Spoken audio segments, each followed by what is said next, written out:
باسەکەم لە یەکێک لەو خانمانەی بە ناوی هاجر بابان کە ئەو نووسەر و شاعیرێکی ئەفغانی کوردیە. ئەم ئێستا خاتوو هاجر ناوبانگێکی گەوری هەیە لە جیهانە و ئەو لە ڕێگای خوێندنەکەی و بە تایبەت لە بواری شعر و شعر نووسیندا ناوبانگێکی زۆری هەیە. بە تایبەت سەرنجڕاکێشانی ئێمە بۆ ناوی بابان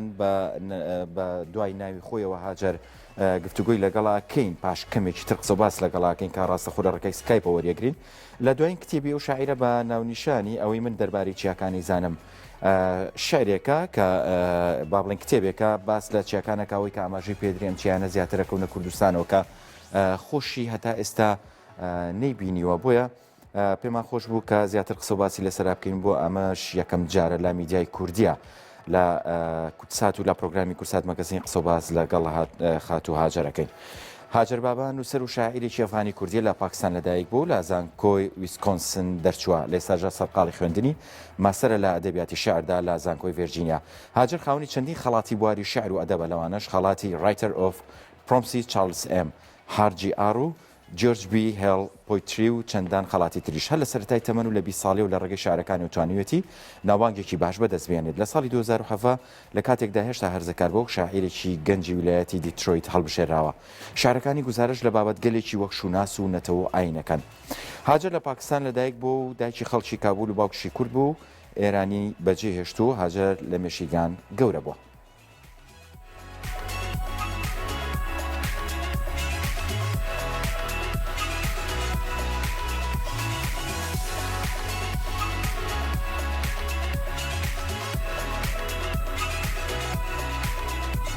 بە خۆشحاڵیەوە خاتوو هاجر لە ڕێگای سکایپۆ لەگەڵمانایە بۆ ئەوەی قسە باسی لەگەڵا بکەم لەسەر هەم ژیانی خۆی و هەم بە تایبەتیش کوردبوونی. خاتوو هاجر سڵاو لەبێ، ئێوارەت باش.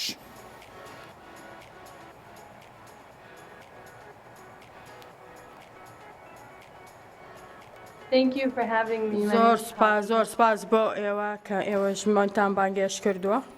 سپاس بۆ تۆ. سەرەتا بۆ دەست پێ یەکەم هاجر بابان ببوورە.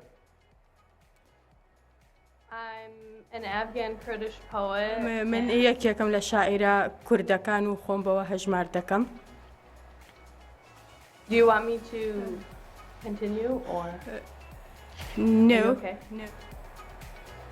زۆر باشە، ئەمەیە قسە بکەم لەسەرەوەی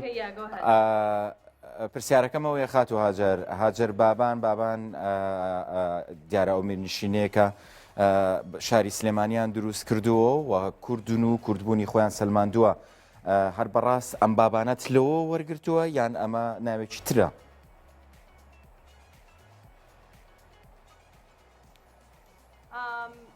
بەڵێ من هیچ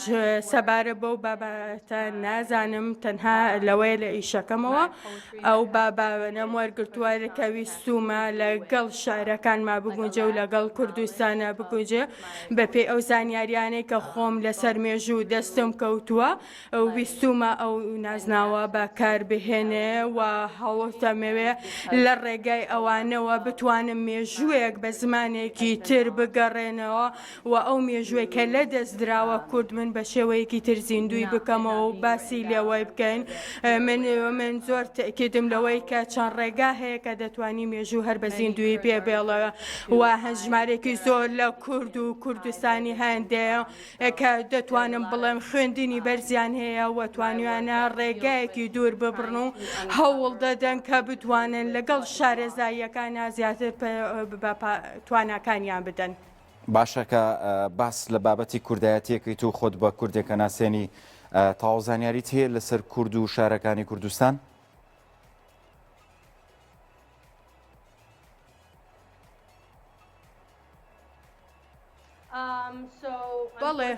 بەڵێ من بەداخەوە ئەیڵێم کە من زۆربەی کات لە ئەمریکا بووم و لە زانکۆ بووم و خوێندنم هەبووە بەس بە پرۆگرام قسەم کردووە و ڕێگەشیانەداوام بە داوای لێبوردنەوە کە ناتوانم بە کوردیش قسە بکەم بە هۆکاریەوەی کە دایکم کورد نەبووە، تەنها باوکم کورد بووە، بۆیە ئێستا من ئەوەی کە من لەسەر کوردی زانیم تەنها ئەوەیە کە خۆم خوێندومە زانیاریم لەوە کردووە لەسەر شاعیرەکانی لەسەر نووسینەکانیان لەسەر مێژووی کوردستان و لەسەر داهاتوو ئەو شتانی کە خۆم حەزلەوە هیوادارم کە زانیاری باشم هەبێ لەو بارەوە کە بتوانم شتێک دەربارەی کورد و کوردستان و مێژووەکەی بزانم بەڵام بەداخەوە کە زمانەکەیان نازانم. زۆر باشە بە هیوام تەواو لە کۆڵینەوە دەبێت لەسەرەوە بابەتە پرسیاریەوەکەم دەستپێکی کاری شعری تۆ وەستایڵی شارەکانی تۆ لەسەر چ بابەتێکە چ ژانرێکی شعرت گرتووە بۆ ئەوەی بتانی بابەتی کوردی بێ یاخود هەر بابەتێکی تر بێ بیگەینیتەوە کەسانی کە خوێنەری شارەکانی تۆ بن.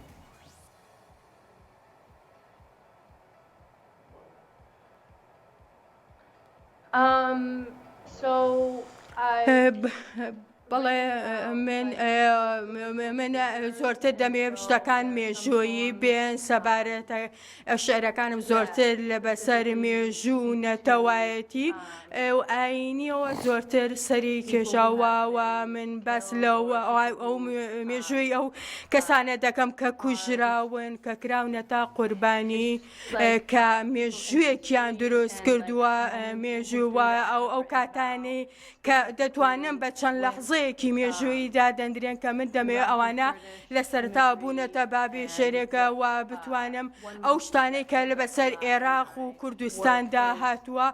ئەوە کارەکانی منەوە لە ئێستادا بیر لەوە دەکەمەوە کە کاری زیاتر بکەم لەسەر ئەوەی کوردستان و شعری زیاتر بنووسم و چۆن کاتێکە کورد بە تەنیا بووە و پێویستە گوێ لە کورد بگیرە پێویستە کورد لە هەموو لایەکەوە گوێ لە بگرێ و ڕێگا بە زۆر بدرێکە وەکو نەتەوەیەک بۆ خۆی بژی. کاردانەوەی شارەکانە لە لای خەڵکانی تر و خەڵکانی بیانی چۆن بووە و چۆن بەشداریت کردووە لەو خەڵاتانی کە پێیان بەخشیوی چەند خەڵاتیان پێ بەخشیوی؟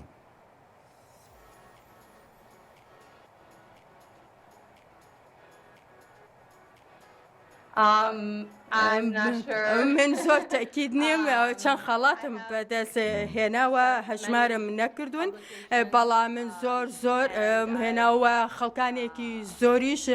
بەدڵیانە ئەوانەی کە ئەو کاریگەریانەی کە دەینێنن لە زانکۆکانم لە دەوروبەرم هەمووان پیرۆزباییم لێ دەکەن و هەمیشە توانیومە پلەی بەرز بەدەست بێنم لەسەر شارەکانم لە زانکۆکان و بتوانن و هەمیشە خەڵاتی باشتر و باشترم بەدەستهێناوە هەتاکو ئەم دەقەیە کە قسە لەگەڵ ئێوەدا دەکەم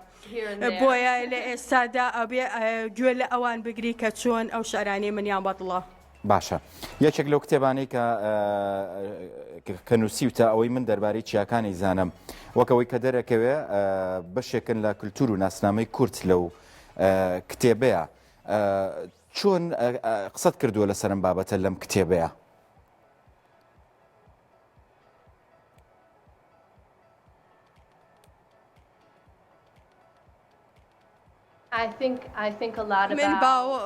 من زۆر بیرم کردەوە کاتێک باوکم باسی کوردی بۆتە کردم زۆر بیرم لێ دەکردووە کە ئەمە زۆر ئاسانیش نەبوو بۆیە ئەو ناوە هەوڵمدا کە بگەڕم کە ناوێک بدۆزمەوە کە ناوێکی دینی بێ ناوێک بێکە بتوانم لە زیاتر لە کوردم تێبگەێنێ و لەو ڕێگایەوە باز لە یەکێک لە تراژیدیاکانی تری کوردستان بکەم و بە جیهانی بنەڕەزێ بۆیە ئەمە پرسیارە کاتێکە ڕوبەڕووی من دەکرێتەوە ئەوەیە کە من باز لە شیشێک دەکەم زۆر بیری لێ دەکەمەوە و هەوڵ دەدەم وەکو خۆی کاتی خۆی بێدا و من ئەوە وا بیرمە کردەوە کورد لە ئێستادا هیچ ڕەفیقێکی ڕاستەقینەی نییە و دەبێ من ئەوە بگەێنم لە چەند لایەکی چەند بابەتێکی گرنگەیە سەبارەت بە کووردا کە بابەتی ئەوەن لەسەری بنووسرێ و باسی لێوە بگرێ و بتوانن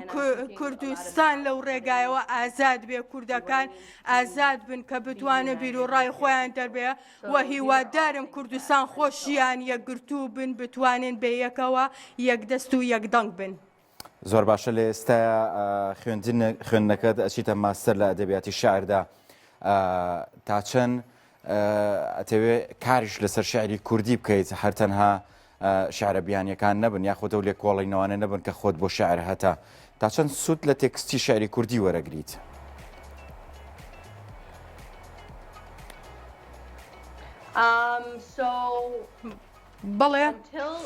بەڵێ لە ئێستادا من هەوڵ دەدەم کە کوردی فێر بن بۆی کە بتوانم سوود لەو تێکستە کوردیانە بگرم لەگەڵ ڕەفیقەکانمان لەگەڵ ئەو ئەمریکیانەی کە کوردن لەوێ هەوڵ دەدەم کە خۆم زمانوێ و هیوادارم کە لە داهاتوودا کە بتوانم ئەو کارە بکەم هەیەکێک لەوانە تاکۆسا چەندین وشەی فێری من کردووە و هیوادارم کە بتوانم بەردەوام بم لەو کارە کە بتوانم وشەی زیاتر لە کوردستانە فێر بوون کە ئەمە ژوارمەتی دەرە زانیاریەکانم زیاتر بکەن لە شارەکانمان زیاتر دێوە بتوانم زیاتر لەسەر کورد بنووسم و بڵاوی بکەمەوە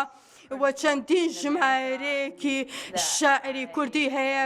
کە ئەمەوێ بە زۆر بە وردی لێ دەڕوانم کە لێی تێبگەم کە بیخوێنمەوە و سوودی لە بگێنم کە بتوانم وە کوردێکی ئەمریکی سوود لەو زانستانە بگێنم و شعرەکانم بە ئەمریکی بێ بە زمانی کوردی بێ و بتوانم هەمووان تێبگێنم بۆیە من لە ئێستادا لەوەدا کار دەکەم و هیوادارم کە بتوانم سەرکەوتوو بکەم و هیوادارم ببم بە یەکێک لەوانەی کە کورد کۆ دەکەنەوە کە زانست و مێژووی کورد کۆ دەکەنەوە لە مێژوو لە کاری خۆیان کۆیان لە مێژوو خۆیاندا بەکاری دێنن لە شارەکانیان بەکاردێن و هیوادارم بتوانم لەگەڵ شاعیرانی کوردیشا کار بکەم. زۆر باشە باست لەوە کرد کە هەوڵی وشەی کوردی فێر ببی حەزەکەم بزانم هیچ وشەیەک فێربووی لە پرۆگرامەکە پێمان بڵێ.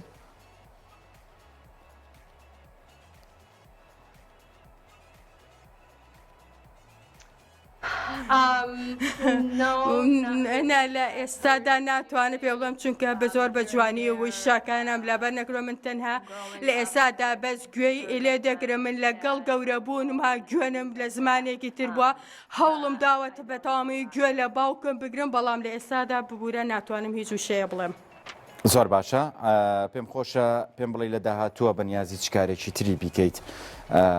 لە ڕووی کارەکانتەوە چ جای خوێندرمێ یاخود کاری نووسینی خۆت بێ.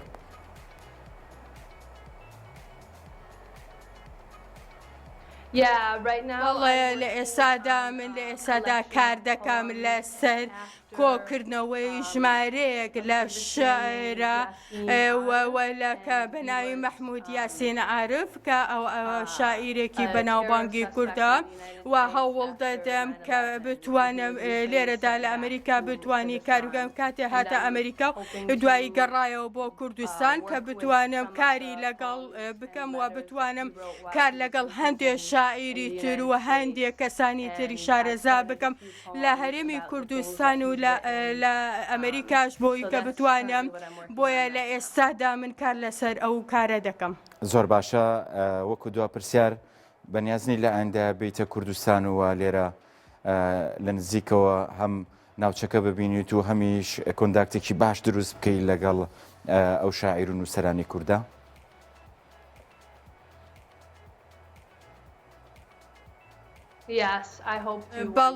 منیش هیوادارم کە ڕۆژێ بێم بۆ کوردستان و کە بتوانم لەگەڵ پەیوەندیەکی باشم هەبێ لەگەڵ کەسانی ئەوێ و لەگەڵ شاعیرانی ئەوێ و من بیرم لەوەش کردوێتەوە کە بەڵام کاتێک ئەگەر ڕێگایم بێ من کاتێک کە بیر لە شعرێک دەکەمەوە سەبارە بە کوردستان لە ڕووی مێشکاییەوە لە ڕووی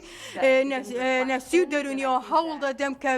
خۆم بگەێنمە کوردستانە بۆیە هیوادارم کە ڕۆژە لە ڕۆژان چانسی ئەوەم هەبێ و بێم بۆ کوردستانەوە ئەو پرسیارانەی کە لە مێشکمەیە سەبارەت بە سروشتی کوردستان بە جوانەی کوردستان کە ئەویانی کە باسی دەکەن لە تیڤیەکانەوە لەوەی